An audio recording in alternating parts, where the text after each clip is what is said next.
we have Dr. Philip Alcabes with us, and I'm going to tell you a little bit about him. He studies the history, ethics, and policies of public health, in addition to his book, Dread, How Fear and Fantasy Have Fueled Epidemics, from the Black Death to the avian flu. I read some of it. Excellent book, by the way, excellent.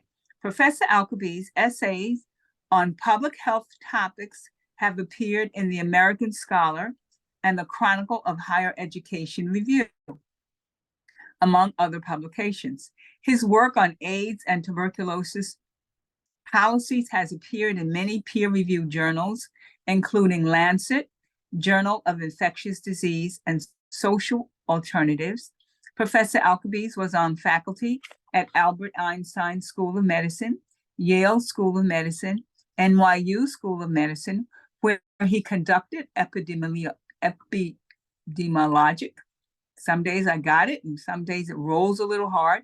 Research on AIDS and other community-acquired infectious, and published extensively before joining Hunter's Urban Public Health faculty in 1999. So now the next voice that you will hear is Dr. Philip Alcabes. Welcome, welcome. Thank you. Well, thanks, Lily Mae. Nice to see everybody. So why don't you, we've got an hour, is that right? And how much time do we have? Okay. We have an hour. So tell me how you would like to structure this. Should we start by talking about the Clinical Translational Science Center grants, look at talk about the way those are reviewed and the emphasis on community participation? Do you want me to start by talking about the latter? You're the boss.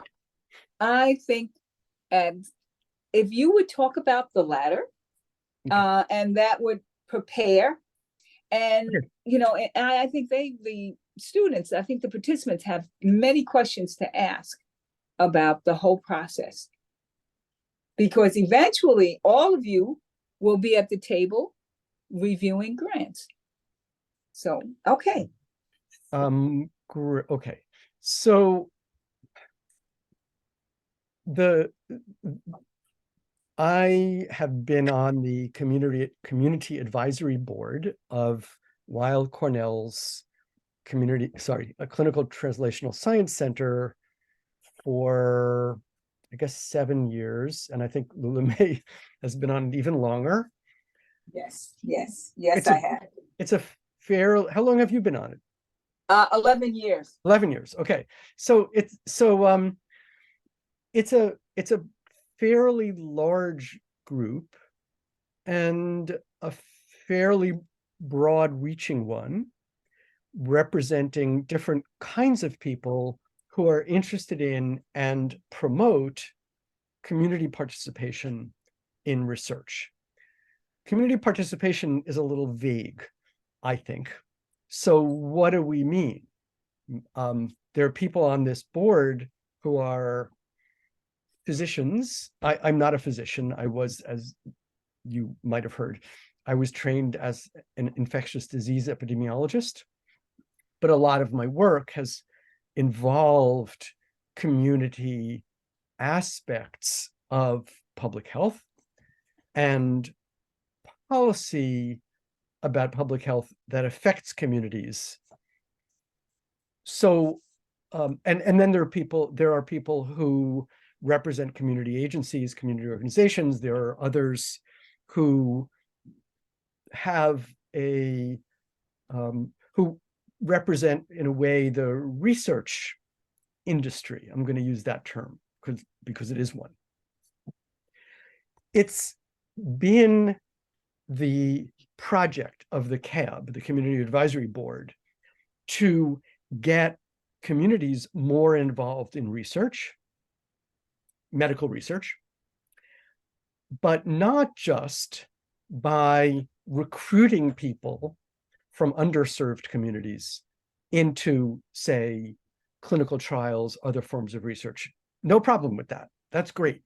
Needs to happen. But the research industry, by which I mean people who get paid to do research, the organizations that get paid by the government to do research, the organizations that benefit in non-research ways from government payments to do research, and importantly, the private sector that benefits and profits from research that's done in academia, medical schools, nonprofit institutions. All of that is what I mean by the research industry. As an aside, just because I think this is important, the US government, the federal government, subsidizes education at American universities through research money. They, alas, don't pay students to go to university, but they pay universities that are doing research. And the way they do that is when the federal government gives money to a university to do research on, say, cancer, they attach to that money. The university says, we need $1 million to do research on cancer. Government says, okay, this looks legit. We're going to give you the money.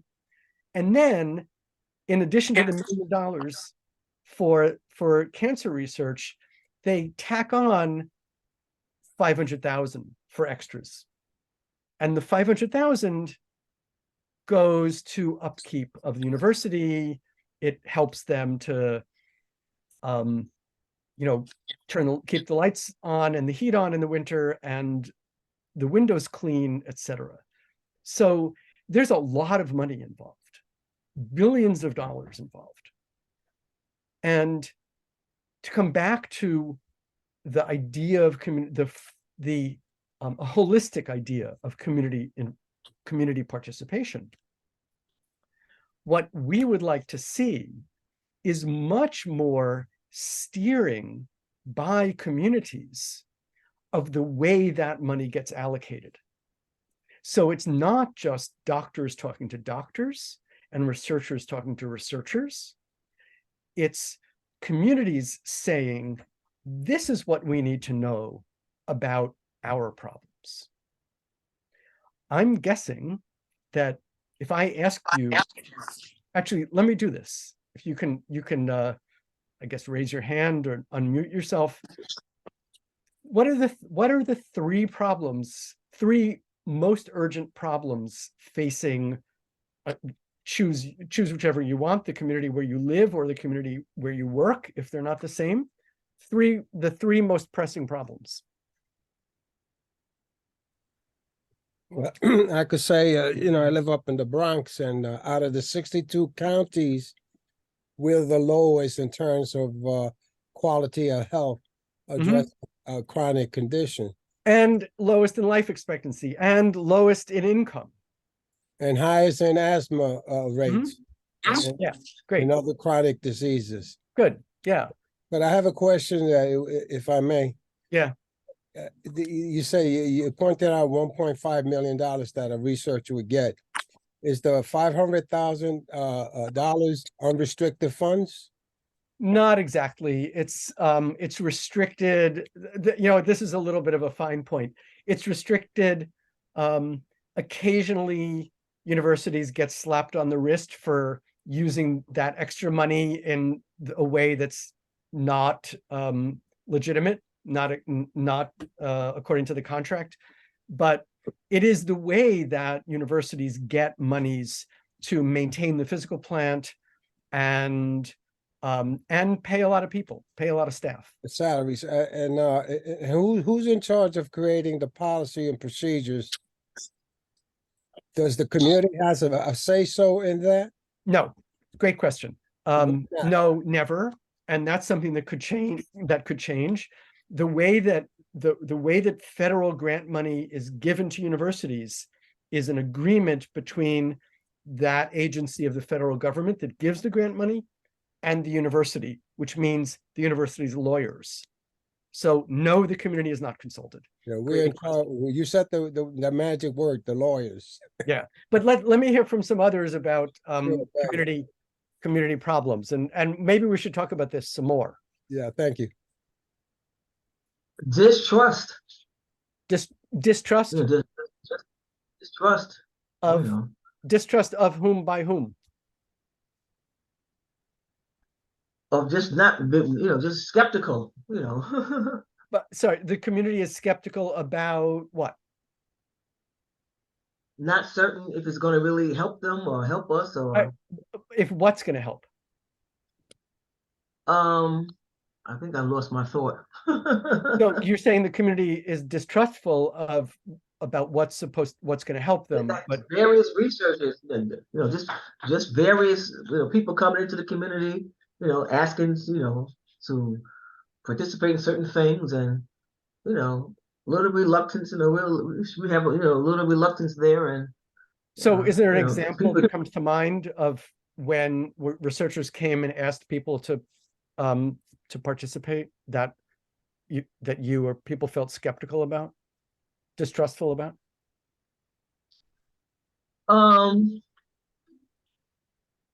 Not really. I'm just trying to remember just speaking to a person and just not feeling, not that it's going to really help them or not going to benefit them, or not feeling that they're not going to feel safe or something, or just trying Okay. to remember, expressing some ideas about it. Yeah.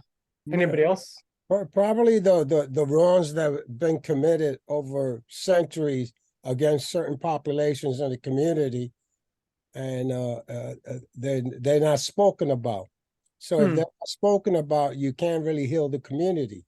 The atrocities that occur in the name of Right. Research. A perfect Right. example of that I brought up the last time was Dr. Sims and the atrocities he committed against the African American community, particularly women. Yeah. And that's why I say you're skeptical, you're reluctant, because past experiences. So I just couldn't think of, thank you for that, John. Anybody else have like priorities for the community?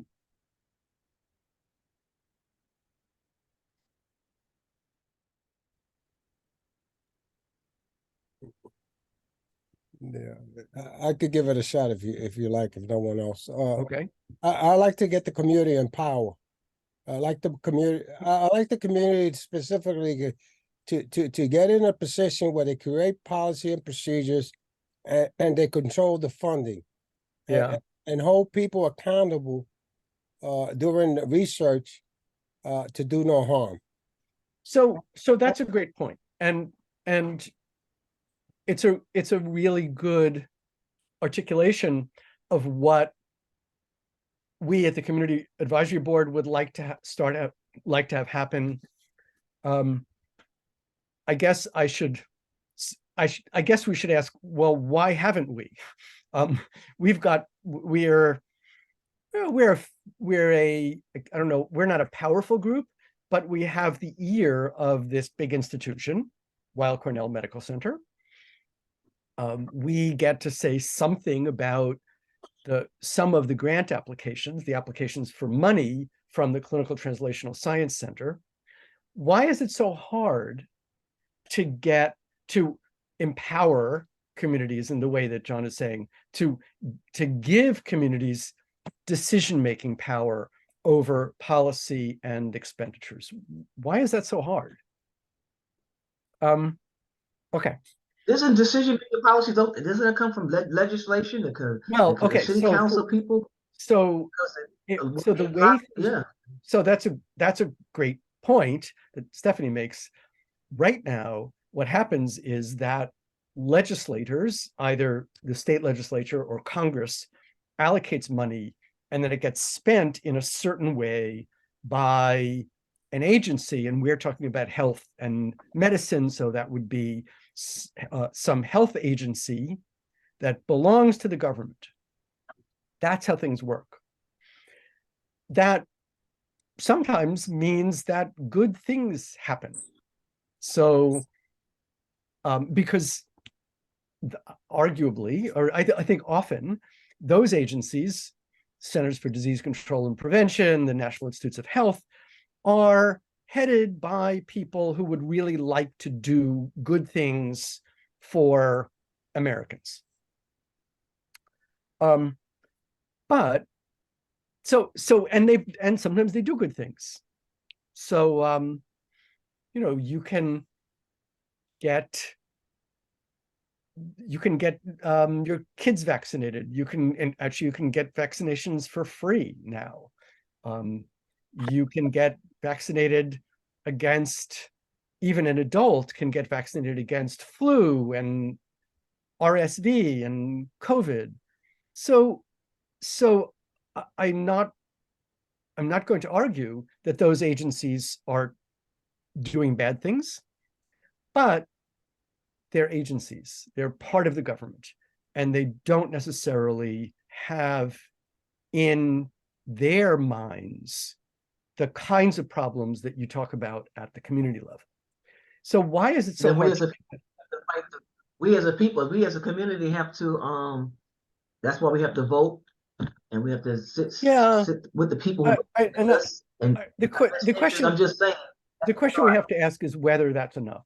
So let me offer a very short-lived example, actually 2 examples, when communities really did take control of the process. The fact that these didn't last is a warning to us, but it could be instructive to us to look at how this worked. The first one is late 1960s, the Black Panther Party established a policy for that this is a national party.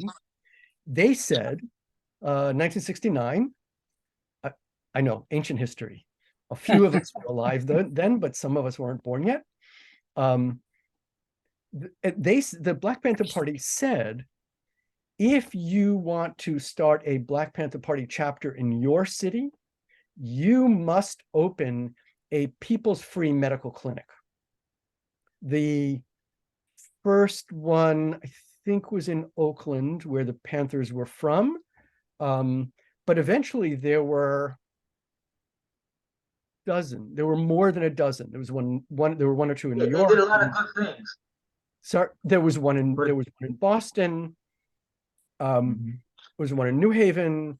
So they made this a requirement that it was so important to them that Black communities be able to take charge of their own medical care, because they weren't getting adequate care in what was in those days a white-run medical establishment. Right. That it became central to the plan of the Black Panther Party. And so they had, so the care was free.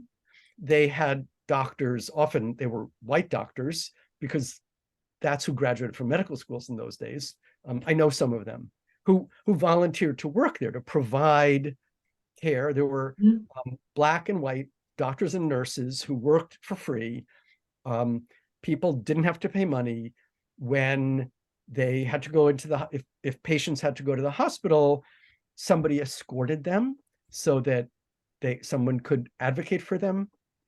And so there was a model of real community-based care, which involved education of local people, both about their health and about impediments to the community achieving justice. Now, as you know, as I think you know, the Black Panther Party dissolved in around 1976. So it was a fairly a lot of politicalness behind that. A lot of politicalness behind that one, why they broke up. And so don't want to get into that, but no, we're not going to get into that. We're not going to get into that. But my point is that this didn't last. And there was some debate within the Black Panther Party about about whether or not white physicians and nurses should be working in these places. So it was the politics were very complicated. But the point is, my point is, this was doable.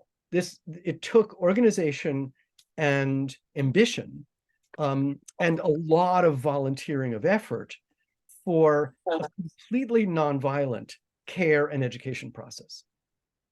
The second example I want to give you is in the mid 1980s, when communities of gay men in the major cities of America were seeing lots and lots of people die of AIDS. Now we call it HIV/AIDS. And we're not seeing a lot of federal money that was moving toward treatments, or let alone a cure. There is no cure, but there are very effective treatments now, where, almost 40 years later. But in those days, some of those communities were saying, well, we want access to experimental treatments because we're dying. People are dying.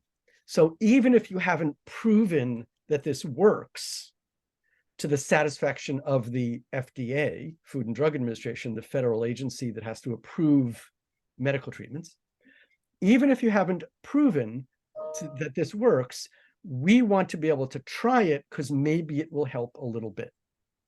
And those communities, particularly in New York and San Francisco, established their own research organization. They had physicians who helped to plan the research. They raised money originally from the community. Eventually, the federal government, about 1987, started to put some federal money into it. But so people who were not allowed to be in the federally funded clinical trials were nonetheless able to be in some trials of medication that might have made a difference. And in fact, one of those trials, clinical trials, demonstrated that a particular medication was in fact effective against pneumocystis pneumonia, one of the common diseases that occurred to people with HIV. So there was another example. Why did that not last? That didn't last because it worked, because the federal government changed its rules, because with pressure from ACT UP, the activist organization, with the example of community-based trials, the federal government changed its rules and allowed more open access to experimental medication. So, but it's significant that those communities were largely comprised affluent white men. And I think that's significant. I would argue that's significant, that it might not have been the same thing if the same questions were being asked by poor Black or Hispanic or indigenous communities.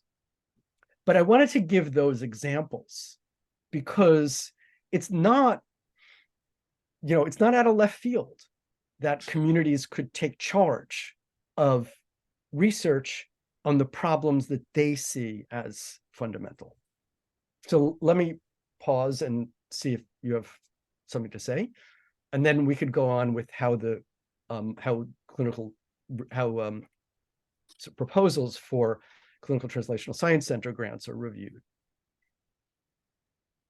Yeah, you made a remark in reference to education and with respect to these Black Panthers and the organizations that they supervise or administer. In part of the education, was there any financial training in terms of running the operation? I'm not an expert on that history, but I have not read of that. But it's a great question, because one of the questions that comes up a lot now is, do people have the financial knowledge to know how to raise money to do research? So here we're talking about getting people involved. What are the problems that deserve research? But this is a whole other area, right? That's a great point. Who knows how to raise money? Who knows how to spend the money in a way that the work can get done? And accountability along with that. Yeah, right. Yeah. That's a great point. That's an important term to keep in mind, that if somebody's got the money, who's going to hold them accountable? Yeah, and the outcomes. Yeah. With respect to the population that has the money, the outcomes in the community. Yeah. But ultimately is the community.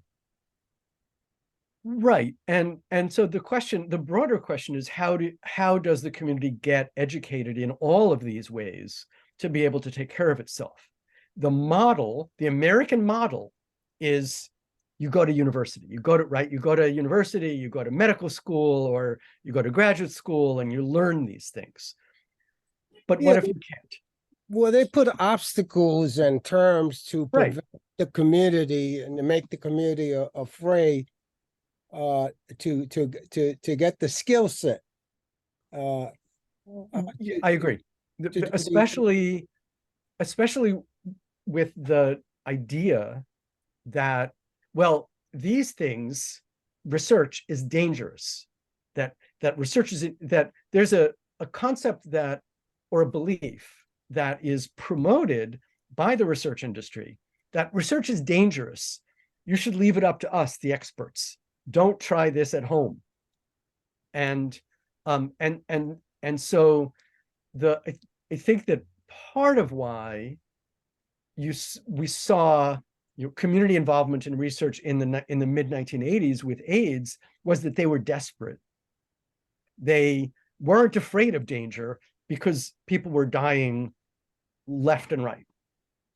I think that the reason that, the Black Panther example, they weren't doing research so much. They were just trying to provide medical care. But it was an example of community involvement, and they knew it was an example not only of community involvement in medical care, but also of learning what the community's problems were. So, but now with the idea that research is inherently dangerous and has to be left to the experts, that tends to create an obstacle for communities. But research. But John, Dr. Phillips, the Black Panthers, they were very well educated. They did a lot of things for the community, right? But politically, they were broken up.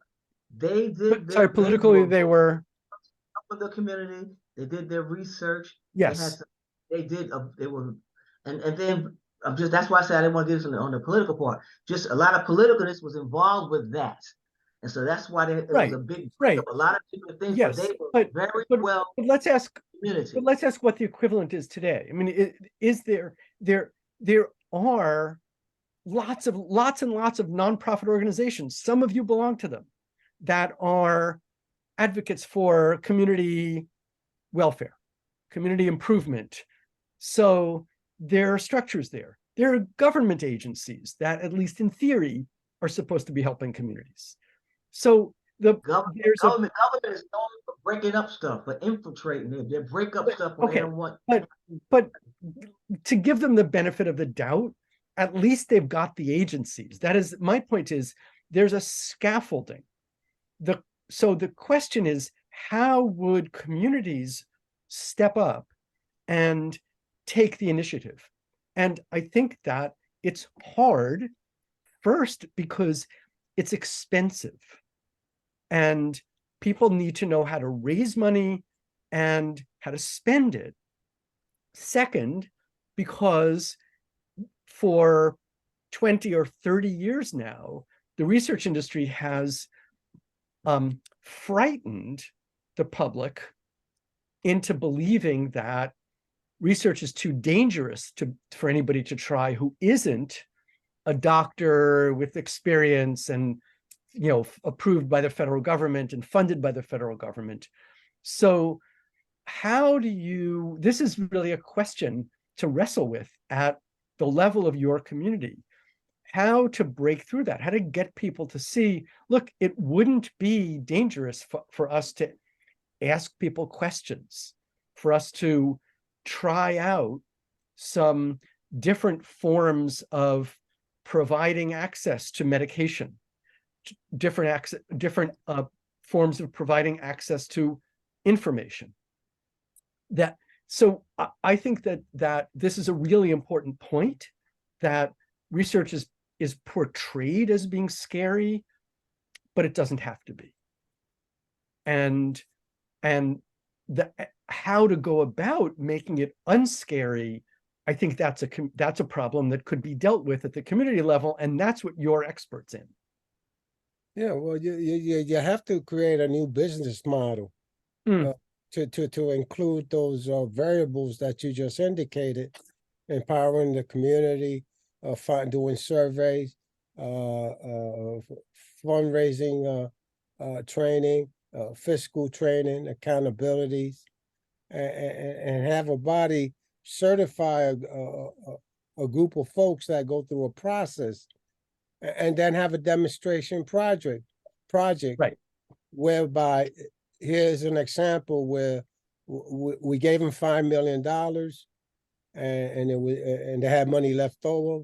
Probably not, but it was spent effectively, and these were the outcomes and improvements in the community. You empower. Yeah, I mean, that's a great point, and I would suggest that there are also kinds of research. And this is why I think it's really important to state in a very clear way what are the problems that people in the community see, what problems do they want addressed, because there's lots of research that could be done to clarify, to shed light on those problems and what could be done about them, that could be done very cheaply, very inexpensively.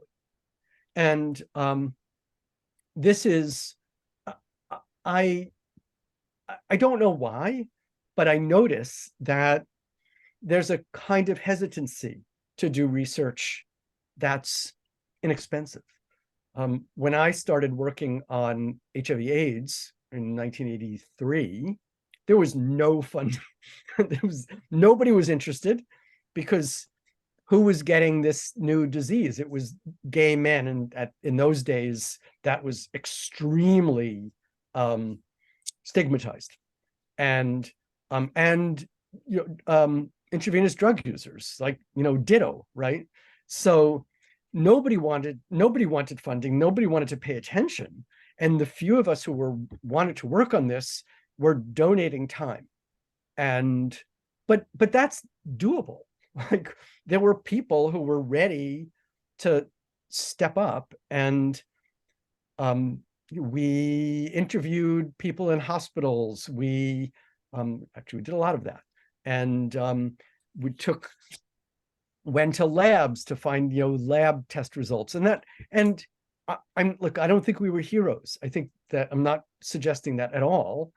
Just people who saw a problem that needed to be studied, and so that there could be some help. But that's doable, and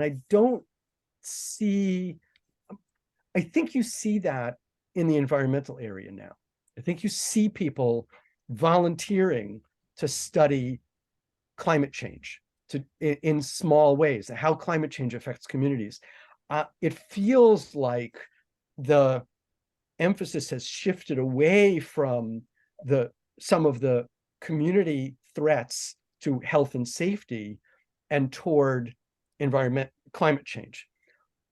Totally, like, climate change is a big problem. It deserves it deserves all the attention it's getting, but communities still have problems with crime and fentanyl, and you can fill in the rest of the blanks.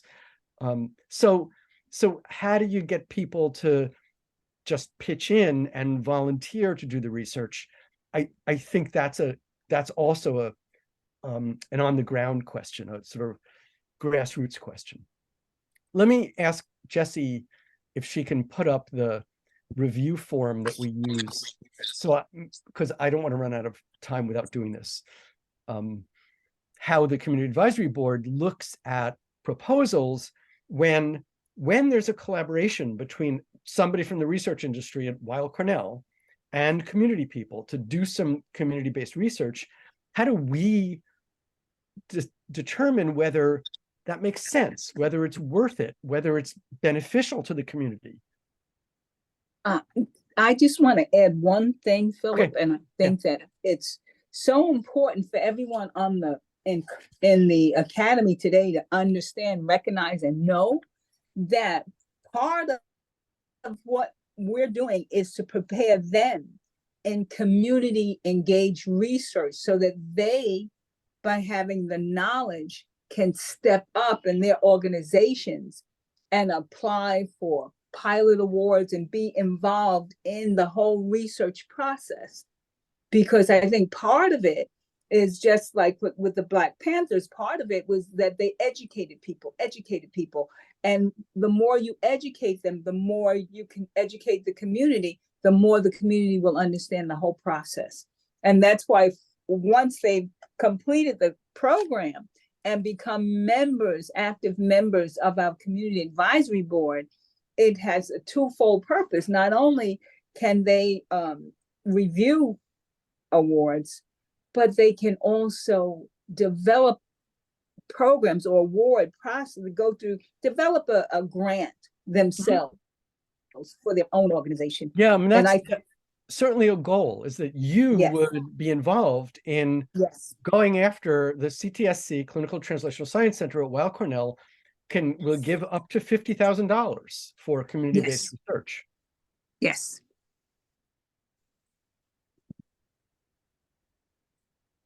I just, Jessie, do you have it? Hold on. Well, yeah, a quick question when you say $50,000, what type of research and the length of time in the research for 50 grand? Because it's not a lot of money. It's not a lot of money, but it's not nothing. And I think it's 1 year. It can be up to 2 years, right, Lula? Yes, it can. They have a pilot award for up to $50,000 per year for up to 2 years. And with a pilot award, like for each category, there's a pilot award in and of itself, which involves a research team across various disciplines and institutions. And there are community people that could be involved with this as well. Then they have a pilot award for special populations, again, up to $50,000 per year for 2 years. And this is one, it fosters collaboration among community organizations and the CTSC's institutions. So part of the CTSC's collaboration network, we have a Hospital of Special Surgery, Memorial Sloan Kettering, we have Rockefeller, and we have others that don't come to my mind. But with the community organization, with one of those organizations would be eligible to apply for an award for special populations. The RFA for this year has not come out yet. And then for the Community Engagement Award, they have up to $20,000 per year for up to 2 years, which is, again, strong community focus, and getting someone, a researcher or an academician, someone from Cornell or NYP, New York Presbyterian, or from Memorial Sloan Kettering on the research team as well. And it would work. One of the goals that I have, my personal goal, is what we'll talk about this later at the end, is getting the community, getting you guys involved so that you will be able to write your grants and write for your awards, your awards, go through the process and get an academician involved in that, because you know better than anyone what the needs are of your community. It's like John was talking about the Bronx, 62 out of 62. Okay. Jesse, if you're having trouble finding it, I have it. And if you can give me screen sharing privileges, I can show it. Okay, I will give it to you. There, is that working? Yes, man. it's there. Okay. All right. So let me make this a little bit more visible. Okay. So when a group applies for one of these $50,000 awards that Lula May was just talking about, we use this form to determine what to do with it. So this is an example of one. I think I should take names out. And this is an interesting one to show, because it's a very, very basic science application that wanted to be involved in the community, that had a aspect of community engagement. So I guess I should first say some awards or grant proposals are like this. There are scientists who want to try something out, but they want to find something out, but it's something of importance to a community. But there are also awards that are specifically for community engagement. And so you see, one of the criteria in evaluating whether they should get funding or not is, are they engaging the community?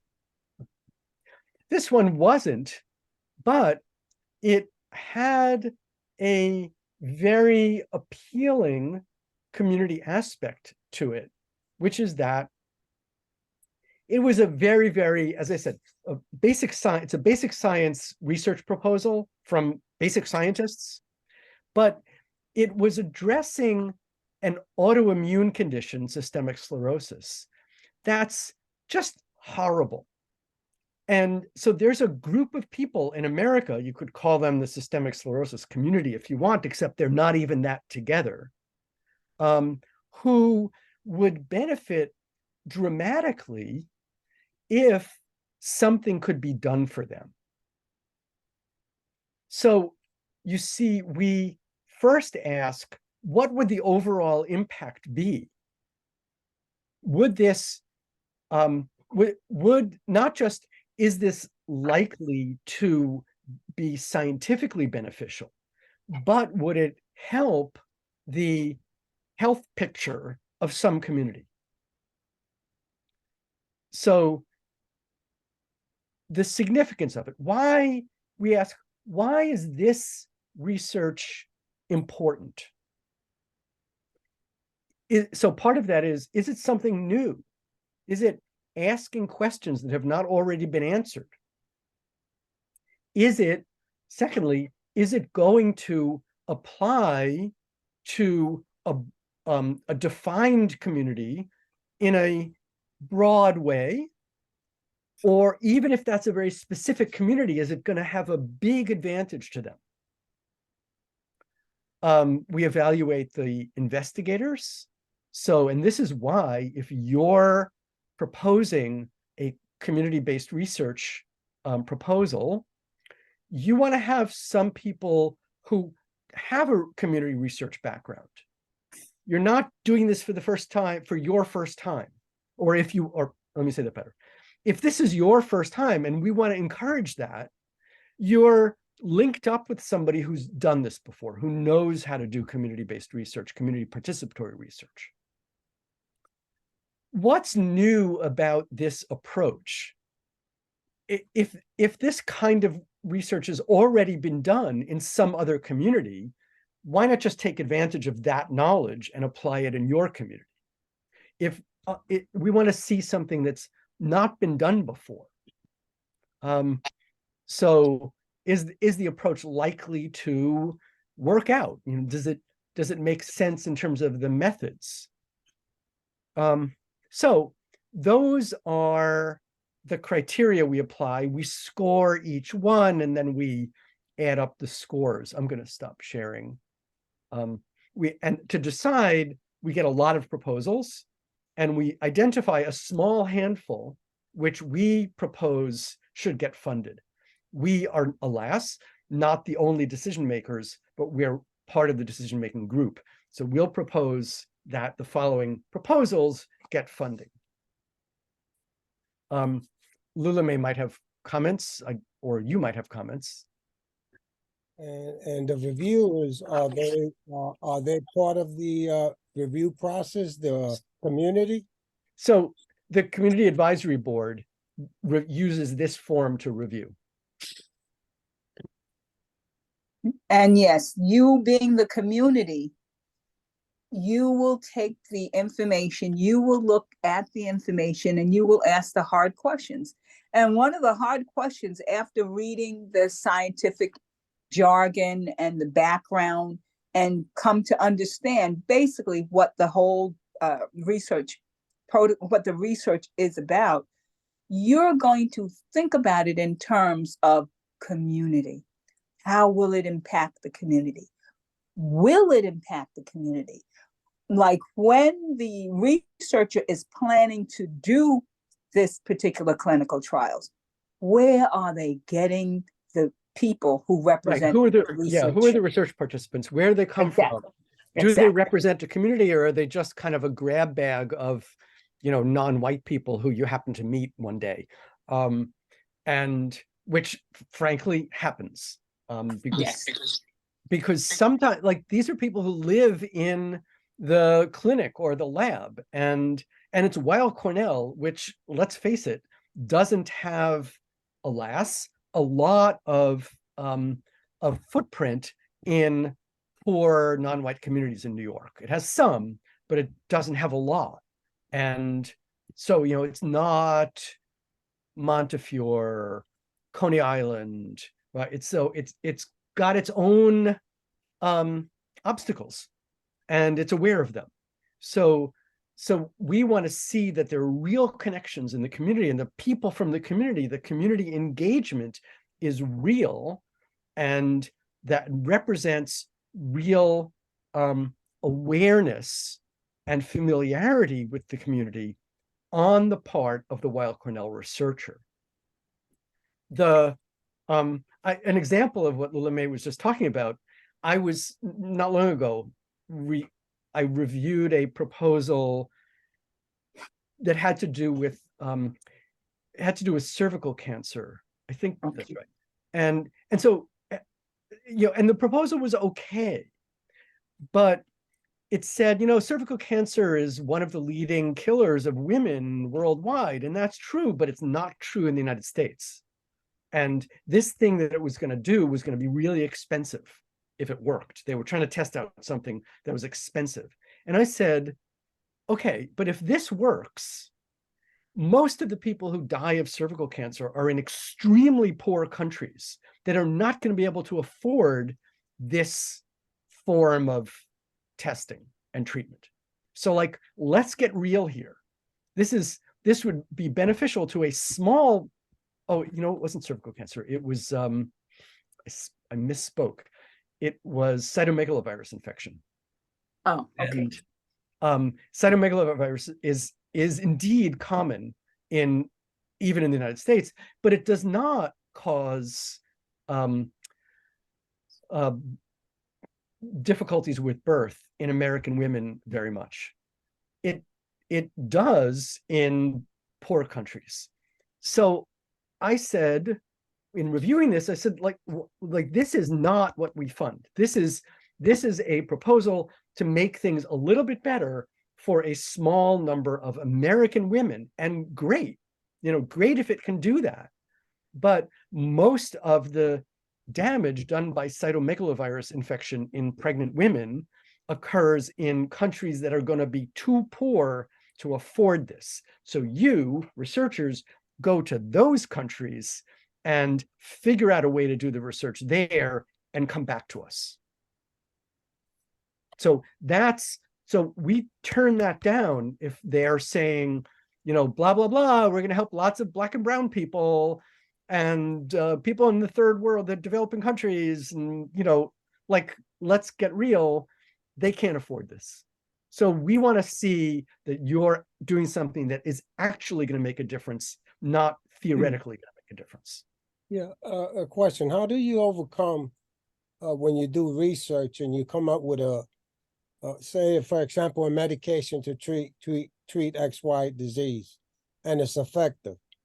How do you get the pharmaceuticals to you know where I'm going, right? I know where you're going. It's like, how do you do this research and not become part of the problem? Like, and how do you not just hand it over to the profit makers? Yeah, the profit Never makers take advantage. and then they give they'll tell the patient it's too expensive. Right. There's another treatment that's less Right. costly. Right. And I do not have an answer. I wish I had an answer. That is, in fact, I was talking to a student about this just the other day. Brilliant student. So you say community involvement, and that's part of community involvement too. Right. So you find something out and it gets taken advantage of. But you have to change the paradigm. And that's Agreed. part of the paradigm. Agreed. So John, I totally agree with you, but we're like, let's face it, we're not going to make the revolution in this little Zoom session. No, I know, but I'm just asking critical questions that need to be placed on the table. Absolutely. Absolutely. And thank you for saying that. And it ought to be on the table all the time. Who's keeping an eye on the pharmaceutical companies so they don't just take, your research findings and go make a ton of money from it? Yeah, and they get federal funds too. Right. So, yeah, well, or even if they don't, they don't need it, because that, like, Pfizer didn't take federal money to develop the COVID-19 vaccine. Moderna did. Pfizer didn't, but they made out like bandits, right? Absolutely, lavishly. Yeah. So they don't even need the federal funding because they're, they're running the show. In theory, the FDA is keeping an eye on them, but not really. So, but it's not just, but this isn't just medical findings. And I think we have to emphasize that a way of avoiding the problem of, the pharmaceutical companies are going to grab this and make a profit, is that we're going to find things out that aren't capitalizable in that way, that we want to know more about what people want and solutions that don't require the involvement of capital, profit-making corporations. Yeah. Like, that's an essential community question, to which I also don't have the answer, but it's something to work on. It's part of the path.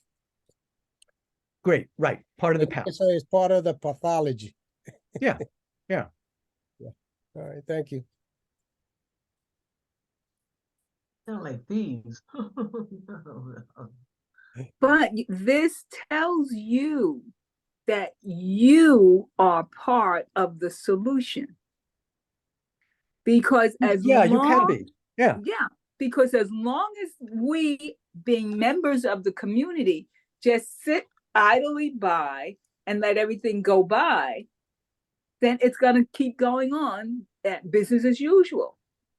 Because when you think about, the environment and all the people that are actively engaged in preventing, the dying of our earth, well, something, I think we need to get involved in clinical trials and in research. Yeah. And this is the way. And and that's why I wanted to give those examples to you. Another example just occurred to me was also in this late 1960s, the Young Lords garbage strike.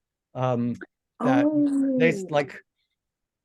like poor Hispanic neighborhoods the garbage isn't getting picked up by the sanitation department. We're going to do it.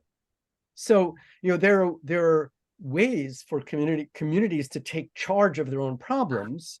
There are a lot of obstacles. The question is, I really like John's term, like, what's the path? I know we're out of time. It's been lovely. Oh, it really has been. I think we have a couple of more minutes, don't we? Oh, yeah. We've got 14 more minutes. Oh, okay. Yes. Now, this challenges community. This challenges us all, because if we want to change, we've got to be a part of that change. And we have to be a part of the work. And part of the work is getting involved in community engagement, basic participatory research, just getting involved in what's going on in terms of research in our communities and keeping our ears open. Simple things. And now this may be a little off base, but simple things. For example, I can remember when you would go to a meat store and buy chopped meat, let's say, and they didn't have a particular date for expiration. And what they would do is flip the meat over and put coloring in it and sell it. So when the community got involved, because basically what happened is community members started to complain about the food. And it was heard in certain communities, but it was not heard in other communities. But in effect, it became a research endeavor. And that's how all the meat labels changed. Expiration dates came about, expiration dates in cornflakes and Cheerios and things like that.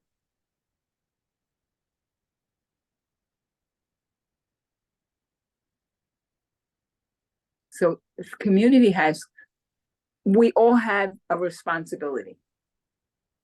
Let me add, so Lula May, you and I had talked about, you raised the question to me, and maybe we can discuss ask this question here. How do research questions get born? Like, yes. Who decides? And this comes back to the research industry, and most medical research questions come from the medical research industry.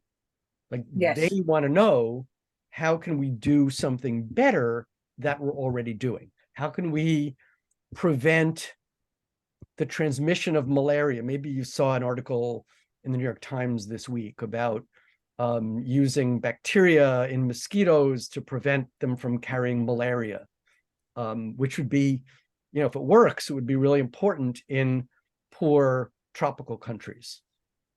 But they're questions that have already been thought of by that industry. And some community questions are already on their agenda, like what to do about fentanyl overdoses. So that's a question that the research establishment is already asking. But I think, but of questions that aren't being asked. How do you get people to have more faith in medical interventions when there's a history of injustice on the part of the medical practitioners like J. Marion Sims? There's a question, right? Big question.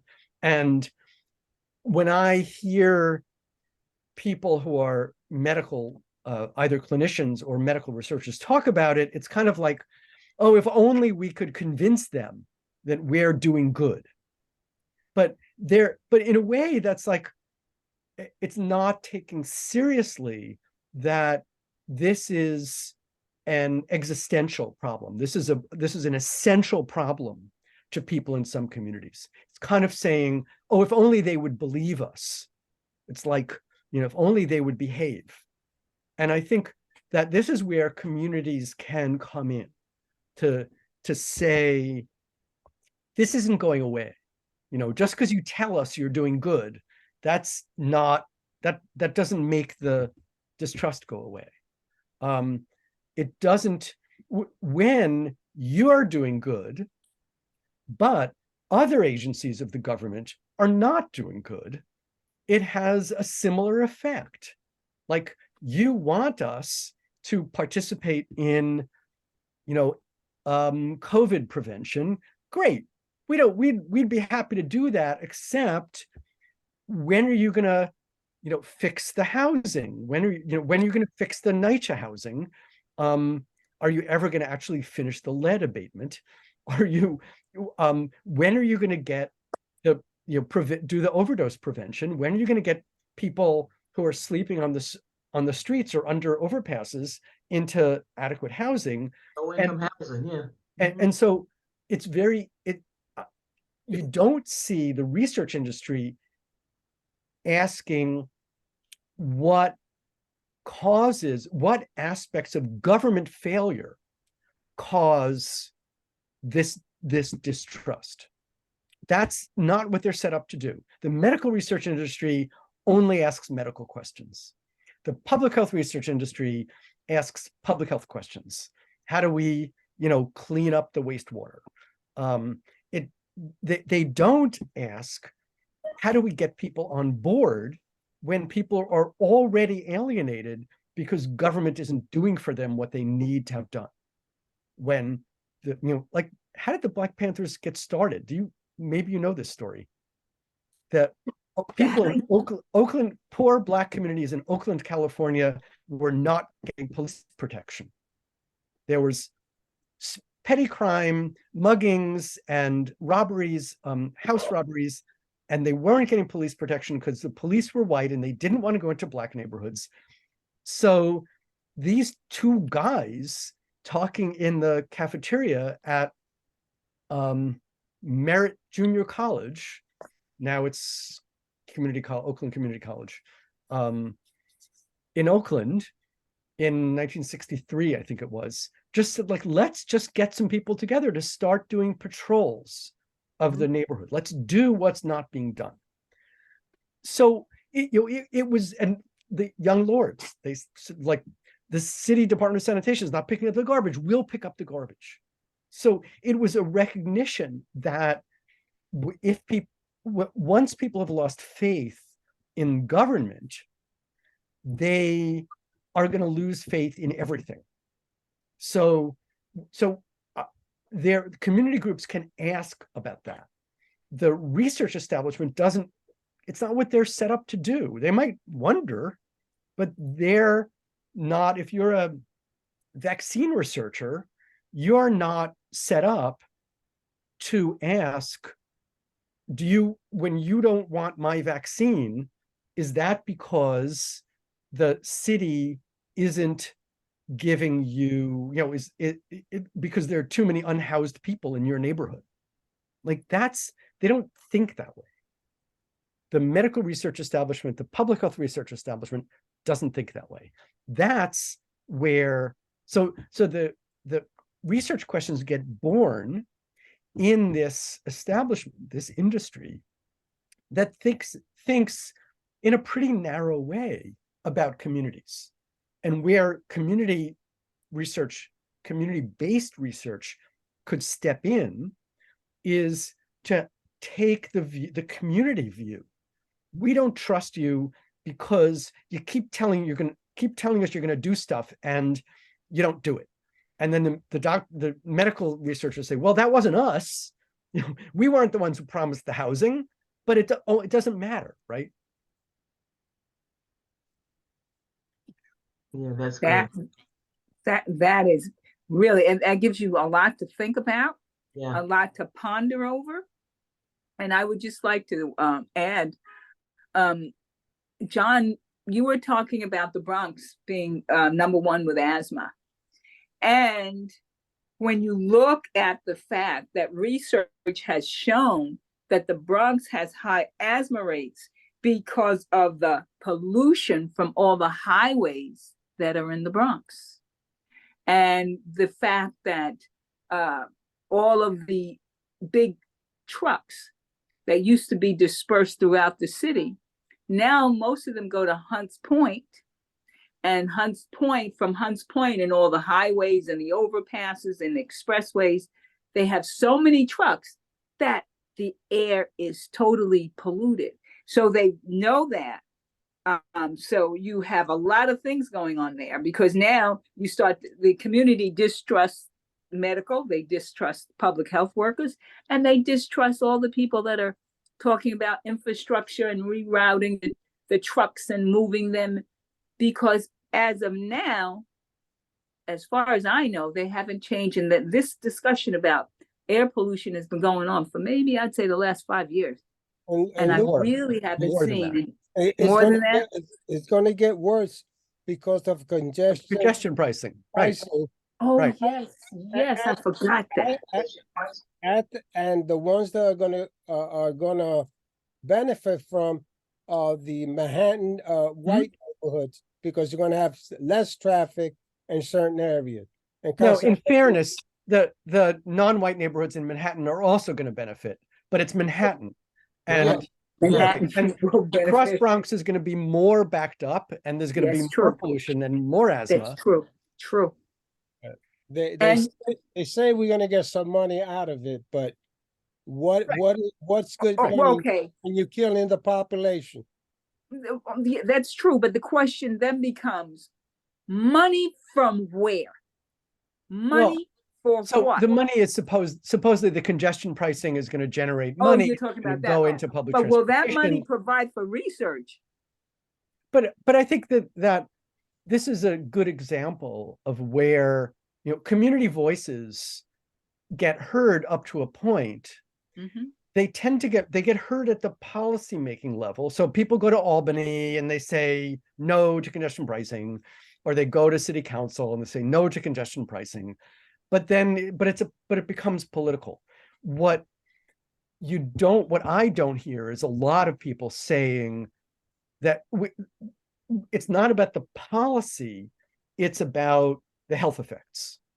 It's not about the wisdom of the policy or the money raising of the policy. It's about health effects. And that's curious, because there's a lot of concern about health, and yet that those community voices often don't get heard. They were heard when, in terms of location of some sanitation plants. That's why Asphalt Green, why the sanitation department was thrown out of Asphalt Green by the Upper East Side, but that was a wealthy white community. They said, we don't want a sanitation transfer station here. Goodbye. So, so how do you do that if you're not wealthy and white? How do you say, you know, our kids' health matters also? And I don't have the answer to that, but it's a community organization question. Yeah. Yeah, it is. Wow. Well, thank you, Philip. You've got our Thank you. minds going. Tick, tick, tick, tick. We've got so much to think about. And we're thoughtful, you know, we're thankful and thoughtful about everything that you've placed Well, before us today. Thanks to all of you. Thanks to all of you. It's been lovely. Great. Thank you. But thank you. Thank you for just probing us and making Right. us think deeper about things we often Yeah. take for granted. Be strong. Thank you. Thank you. Thank so you. much. Stay safe. Thanks, you too. Thank Bye, you. everybody. Bye, Bye-bye. Dr. Alcabes.